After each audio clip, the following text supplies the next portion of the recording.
So today, I'm going to be talking to you out of the books of Acts, chapter 26, verses 1 through 8. And if I had to give my sermon a title this morning, the title would be, When God Raises Dead Things. When God Raises Dead Things. All right, let's read Acts 26, verses 1 through 8. Let's move that. This is what it says. So Agrippa said to Paul, "You have permission to speak for yourself." Then Paul stretched out his hand and made his defense. "I consider myself fortunate that it is before you, King Agrippa. I'm going to make my defense today against all the accusations of the Jews, especially because you are familiar with all the customs and controversies of the Jews. Therefore, I beg you, listen to me patiently. My manner of life from my youth, spent from the beginning among my own nation and in Jerusalem, is known by all the Jews. They have known for a long time, if they are willing to testify, that according to the strictest party of our religion, I have lived as a Pharisee. And now I stand here on trial because of my hope in the promise made by God to our fathers, to which our 12 tribes hope to attain, as they earnestly worship night and day. And for this hope I am accused by Jews, O king. Why is it thought incredible by any of you that God raises the dead?" Now I want you to imagine this. A man who once passionately persecuted the church is now found himself making a defense for that same thing. Saul, as his name was once before, was the reason that the church actually left Jerusalem. If you go to Acts chapter 7, and I think it's verse 58, we get introduced to a guy named Stephen. So Stephen was serving the church, and he was basically waiting tables. He was taking care of the strangers, the orphans, and the widows. And there's these Jews that got upset with Stephen, and so they bring him before the council. They make false accusations of Stephen, and they take Stephen outside and they stone Stephen. The guy that's holding the coat of the people that are stoning Stephen, that's Saul. Saul says in his own words, here we go, it's Acts chapter 8, verses 1 through 3. This is what it says. Let's see, hold on, nope. One place. Acts chapter 8, verses 1 through 3. It says, "And Saul approved of his execution being Stephen's. And there arose on that day a great persecution against the church in Jerusalem, and they were all scattered throughout the regions of Judea and Samaria, except the apostles. Devout men buried Stephen and made great lamentation over him. But Saul was ravaging the church, and entering house after house, he dragged off men and women and committed them to prison." This is the guy that we're talking about. In his own words in Acts chapter 22 and verse 4, this is what he says about himself. "I persecuted this way to the death, binding and delivering to prison both men and women." This Saul, who hated the way so much that he would go from town to town, dragging men and women out of homes, dragging them into prison. His whole goal was to persecute the church. He couldn't stand this man named Jesus. He was like, I don't like him. I can't stand him. I don't know anything about him. It's a cult. And so these people gave him permission to go and find them and hunt them down. He had permission to kill them, to drag them, whatever it took for him to wipe out this thing called the way. And now he finds himself in the same exact spot. This one that he decided to destroy, the one that he tried to kill, now he's trying to defend himself because he is believing in the one he wanted to persecute. What led him to this pivotal moment? How do you find yourself being so vehemently against something and then all of a sudden you defend it with your entire life? See, he had an encounter on the Damascus Road with the one that he tried to kill. He said, "I'm the one that you're trying to kill." He's like, it's impossible. No, you're not. He said, "Yes, I am him." And that one encounter changed his entire life, changed the trajectory of his life. And so if we continue on down the road, this is where it gets really interesting. So Paul he's going from synagogue to synagogue, and he's trying to teach about what's going on at the resurrection of Jesus and all those things and how it lines up with the law and how it lines up with everything that they believe. And then there's a group of men, just like they did with Stephen. They started making false accusations about Paul. They said Paul is teaching against the law, he's teaching against the temple, he's teaching against Rome. But not only that, they took it a step further. They said he is bringing Greeks into the temple. Now, to us today, that doesn't seem like a big deal. But back then, if you brought someone that was not of Jewish heritage into the temple, that was like high treason against God himself. It was enough for you to be stoned to death.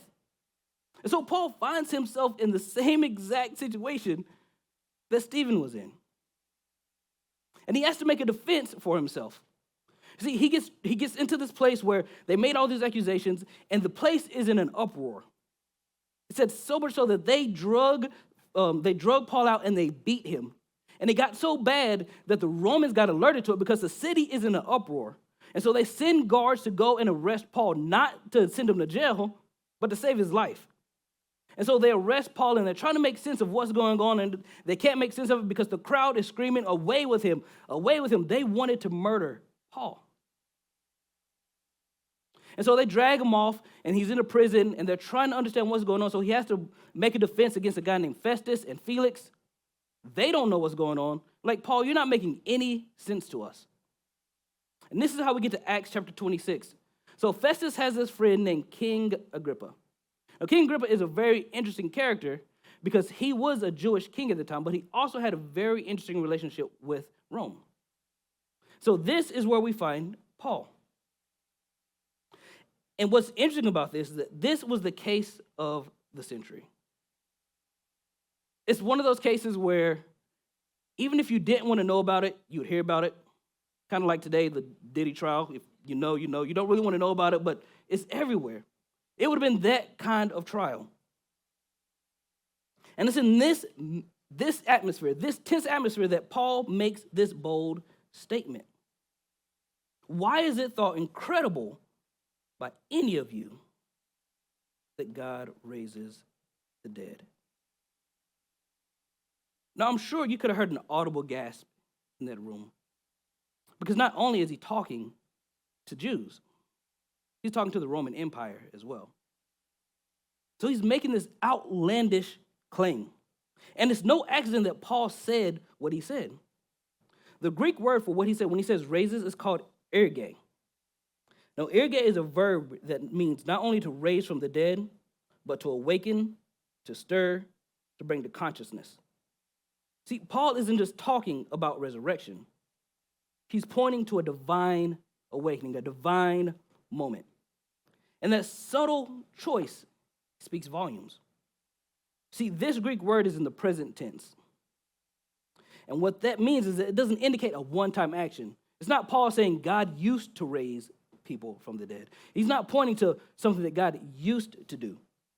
What he's saying is God is in the business of raising the dead. And then he uses a rhetorical question. Why is it thought incredible? Now, this implies that most of the people that he was talking to understood the Jewish scriptures at the time. Or it also implies that if you believe that there is a God who created life, why is it so hard to believe that he can restore life? This also makes the question timeless for us, because it still confronts us today. If God really is God, why would resurrection seem so far-fetched? Paul's entire defense hinges on this one question. How can you find it hard to believe? Why do we struggle to believe that God can raise something from the dead? Is it out of fear? Is it because we have past disappointments? Is it because we cannot trust again because we've been hurt one too many times?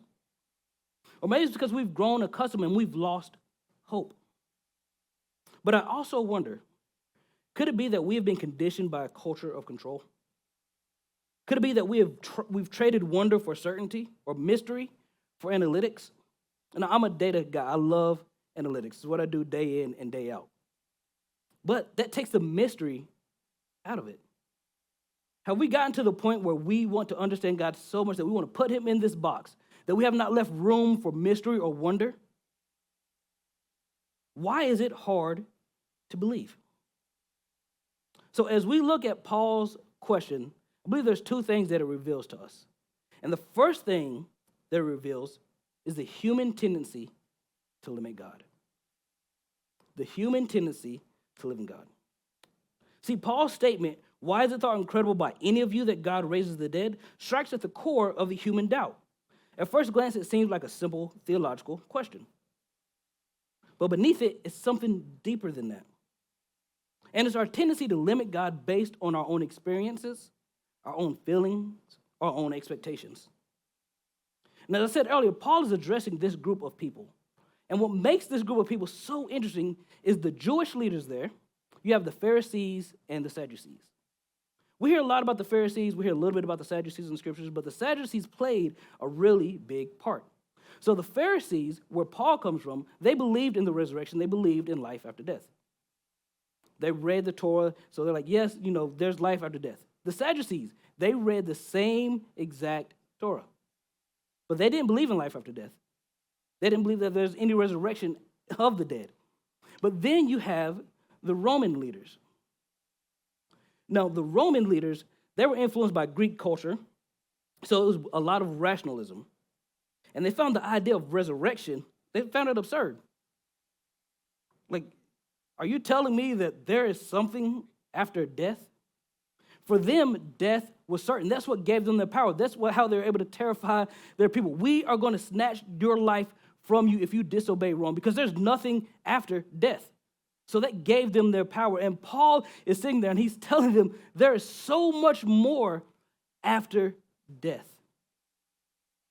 Can you imagine being in that room? Paul is in chains. He is fighting for his life. And what does he decide to do? Hey, you guys are wrong.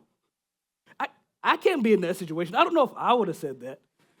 I'm sitting here trying to convince you to let me live, and the first thing out of my mouth is, you're wrong. You're wrong about everything you believe. You're wrong about the nation. You're wrong about there's no life after death. You are wrong, and let me tell you why. That doesn't sound like a really good defense. It sounds awful to me. I feel like they're just going to lock you up. There is no way that would happen.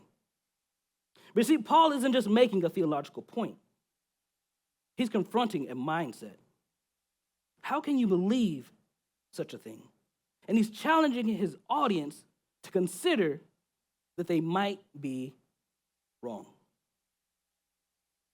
For the Pharisees, the way that you live, Pharisee, is important. Jesus called them whitewashed tombs. On the outside, you look great. On the inside, you're dead. So Paul is confronting them. If you believe there's life after death, you should probably live like there's life after death. To the Sadducees, like, what book are you reading? Do you not know that he sent Jesus Christ to die on this earth and that he did rise again? That's why he's there. They can't stand the fact that there might be life after death. That this man that we wanted to crucify has risen again. Paul is incorrect. Paul, you're wrong. It didn't happen. And Paul is saying, why is it hard to believe? And then for the Romans, he's like, you have no power. Your power ends at death. That means you have no power over me. You have no power over my life.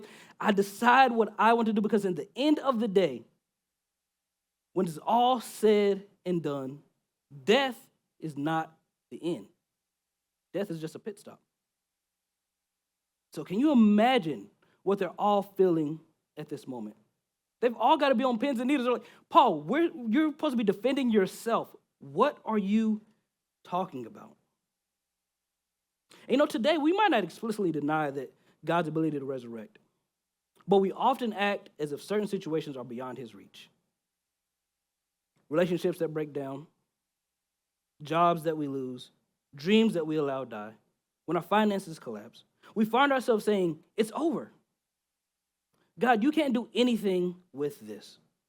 But Paul's question cuts through all of that noise. And sometimes I don't think it's that we don't believe God can. I think we doubt that he will. It's not that we don't believe God can resurrect. We just doubt that he will resurrect. We've been disappointed before. We've been hurt before. We've trusted God before, and we feel like he's let us down. We feel like he's failed us. So now that you're telling me that I need to believe that he can resurrect that thing that I gave to him before, that it's dead, that it's not going to happen. So it's not that he can. The question is if he will. And I'm going to call myself out on this one. Because sometimes my greatest limitation is not that. It's not that I doubt God. Everything he's done in my life, I do not doubt God. But it's the boundaries that I place on him. And for those in this room that know my story, it's crazy. I ended up with stage 5 kidney disease. It should have killed me, but it didn't. I ended up with a miracle and got a transplant a year later. That's insane. We just celebrated my daughter's 8th birthday. She was born at 29 weeks. We spent 52 days in the NICU. The way God got us here is a miracle. All these things happen, and yet I stand here today to tell you I still have this issue where I put limitations on God because I know that he can, but sometimes I doubt that he will. And this is what Paul's question is getting at. Do we believe that God can resurrect dead things? Do we believe the one that we claim can bring life to situations that we wish would stay dead? There are some relationships that I wish God would like, you know what? It can stay dead. But it can't.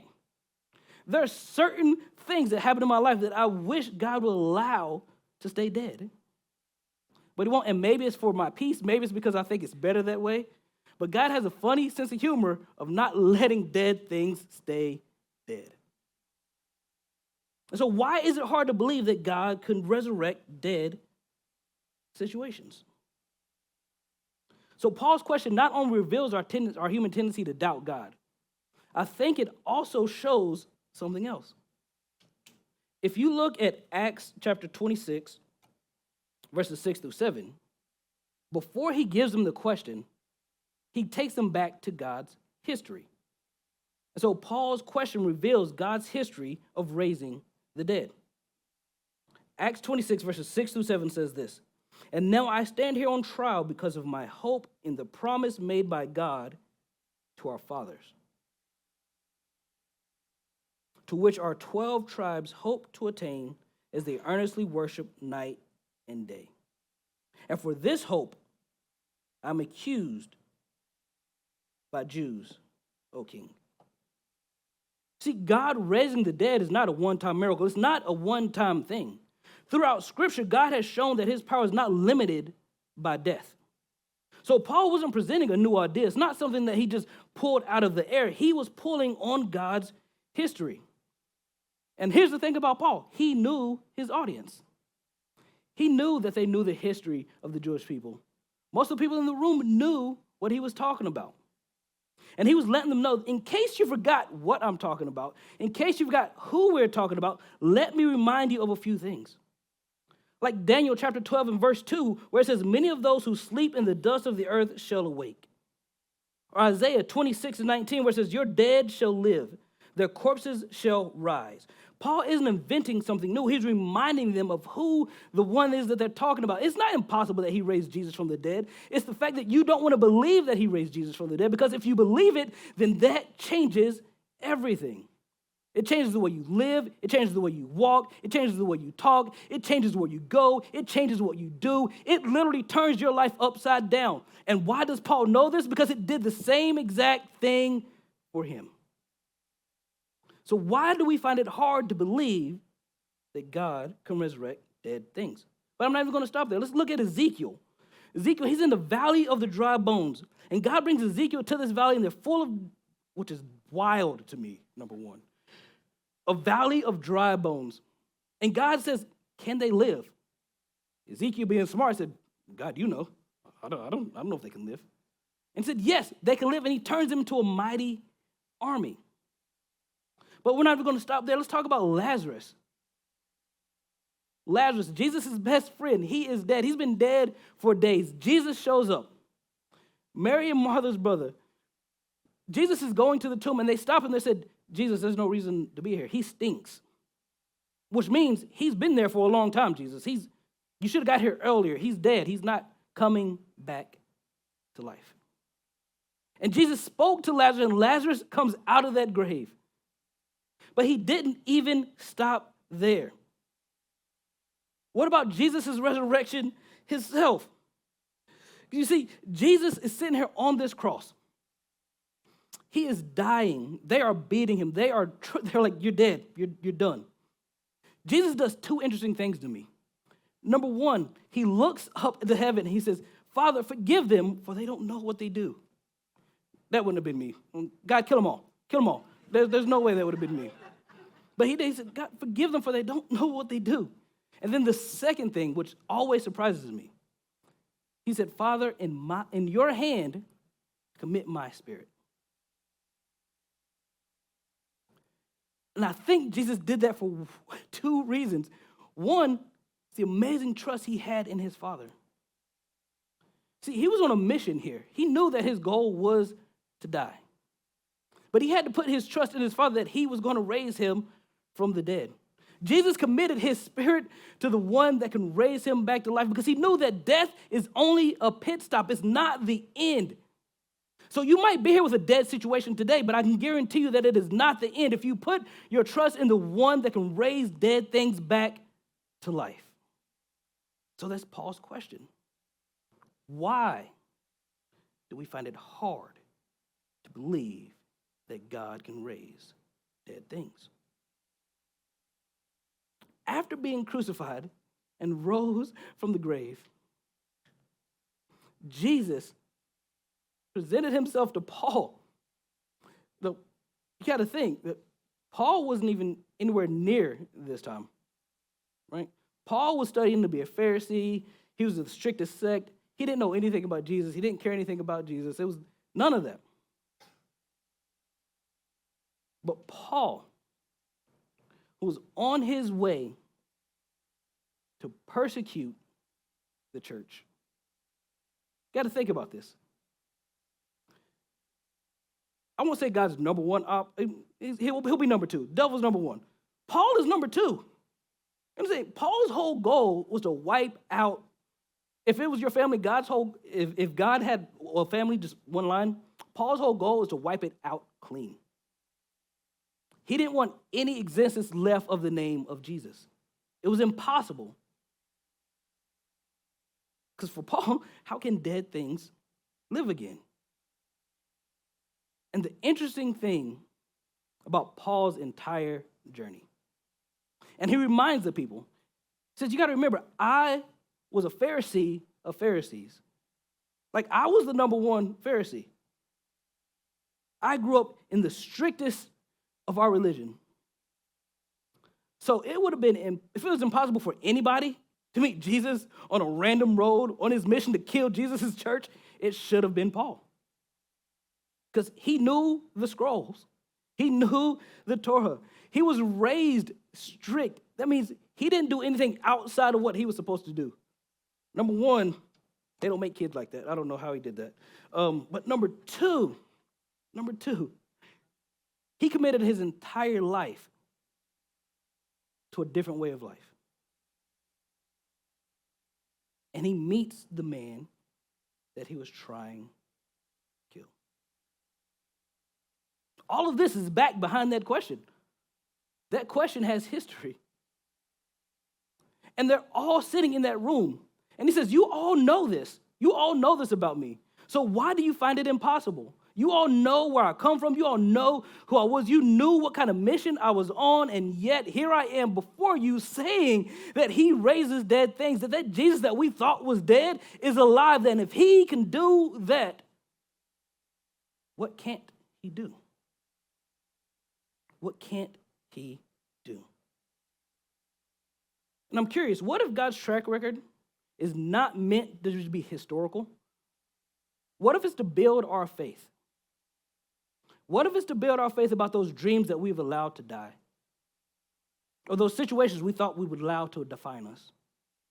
What about that thing that you buried so deep because you don't want to remember it anymore because of the pain that it's not happened yet? Is it a dream? Is it a purpose? Is it a project? Is it a person? Is it someone in your family? What have you declared that it is dead and God is saying it's not dead? I just need you to move out of the way.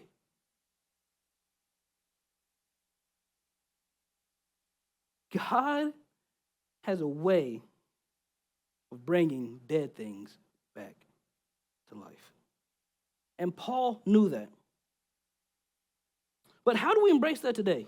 So, yeah, we know that God still raises dead things. He can bring things back to life. But what does that look like today? And that brings me to my third point. Believing in resurrection power. So Paul's entire life was a testimony of this resurrection power. A persecutor turned apostle, Paul embodied the transformation that comes when God resurrects what was once spiritually dead, physically dead. It doesn't matter. And it's one thing to believe that God raised Jesus from the dead 2,000 plus years ago. It seems a little bit easier because it happened in the past. What's harder is to believe that God can do it now. Can God still do that? Now, despite being on trial, Paul's faith in the resurrection power remained unshaken because he wasn't defending an idea. He was testifying to a reality that had grasped him. It personally changed him. Now, there are plenty of people in this room today that can testify of the same exact power, because if it wasn't for Jesus, some of you would be in prison. If it wasn't for Jesus, some of your marriages wouldn't have lasted. If it wasn't for Jesus, some of you would still be addicted to drugs. If it wasn't for Jesus, some of you wouldn't be in this room. If it wasn't for Jesus. So why is it so hard to believe that he can resurrect dead things when you're sitting in the seat? Because you were once dead. You're in this room, you were once dead, you didn't stay dead, and it wasn't because of any power that you have, it's because of the resurrection power of Jesus that lives inside of each and every one of us. So why is it so hard for us to believe that he resurrects dead things? No situation can stay dead if we give it to God. Nothing can stay dead if we give it to God. Now, I would love to sit here and say that, you just name it and claim it. That doesn't really work. If it was naming and claiming, I'd be 6'4", 6'5" right now with like $500 million.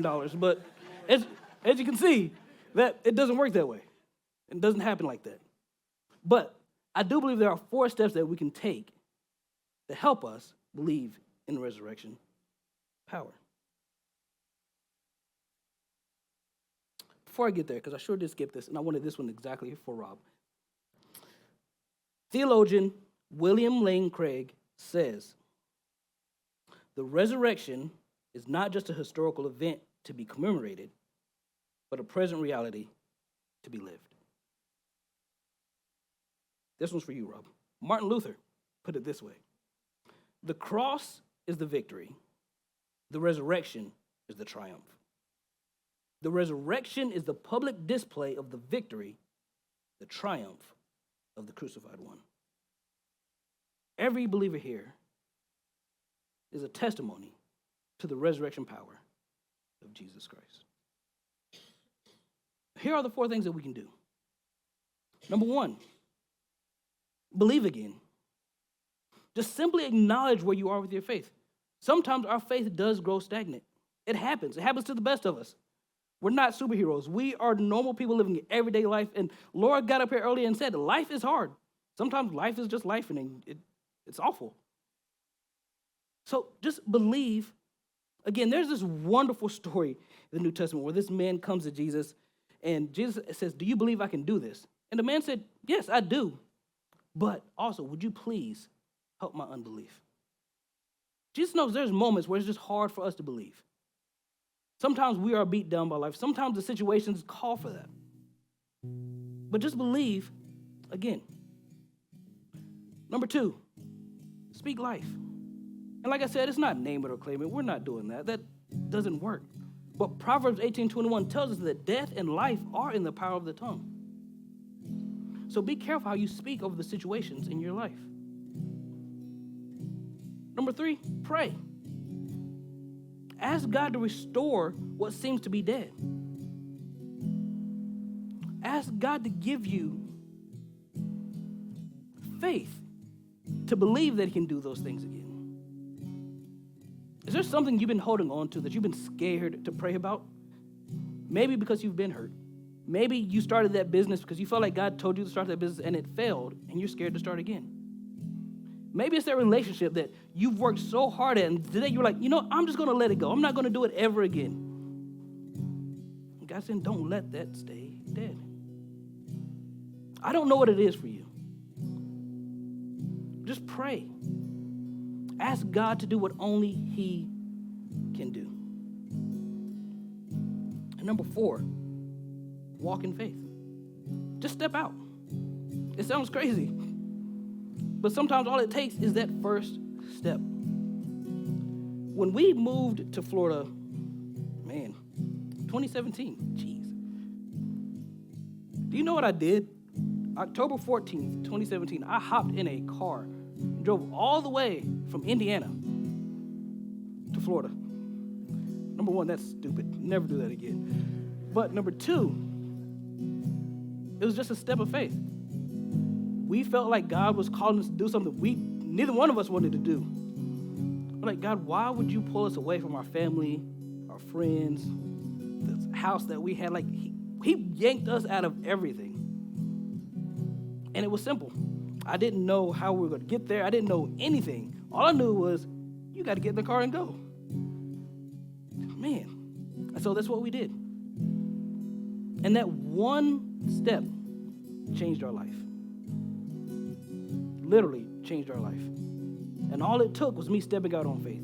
It wasn't anything supernatural. God didn't send angels down and tell me to get in the car. He didn't throw my bags in the car.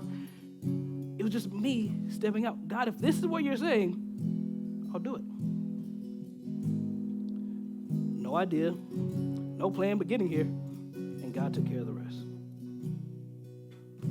And it was a dream that I thought had died long ago. I've been in ministry for a long time. And that season of my life, I was like, you know what, God, I no longer want to be in ministry because I thought that it was over. So I was helping other ministries do that. I was helping other pastors do that, but I was no longer doing it because I got hurt. I'm like, God, that dream is dead. But the funny thing is, dead things don't stay dead around God. They can't. So I don't know what it is for you. But just step out in faith and see what God does with it. See what God does with that thing that you thought was dead. I guarantee you that dead things do not stay dead. They're on God.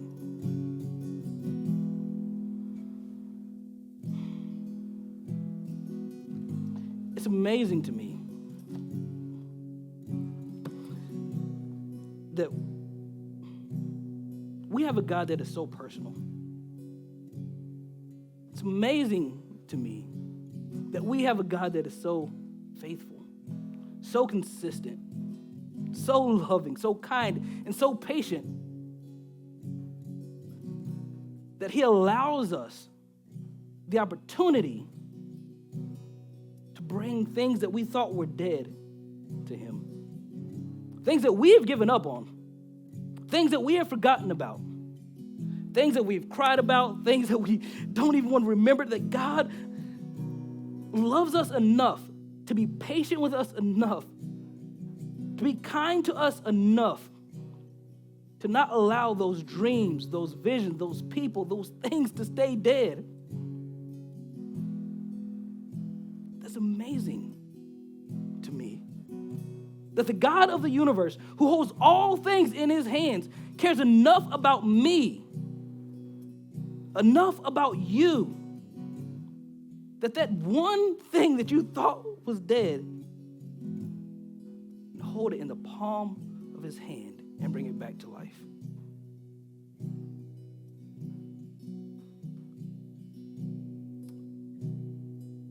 If you guys please stand, I'm going to go ahead and pray this morning.